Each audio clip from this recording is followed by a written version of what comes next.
صحیح البخاری حدیث نمبر 18۔ حضرت عبادہ بن صامت رضی اللہ عنہ کا بیان ہے، اور یہ بدی صحابی اور عقبہ ولی رات کے نقبہ میں سے ایک نقیب ہیں۔ رسول اللہ صلی اللہ علیہ وسلم نے جب کہ آپ کے ارد گرد صحابی کی ایک جماعت تھی، فرمایا تم سب مجھ سے اس بات پر بیعت کرو کہ اللہ کے ساتھ کسی کو شریک نہ ٹھہراؤ گے،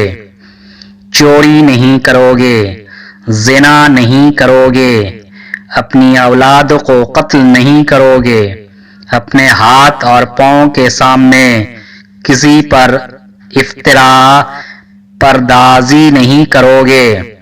اور اچھے کاموں میں نافرمانی نہ کرو گے۔ پھر جو کوئی تم میں سے یہ عہد پورا کرے گا اس کا ثواب اللہ کے ذمے ہے، اور جو کوئی ان گناہ میں سے کچھ کر بیٹھے اور اسے دنیا میں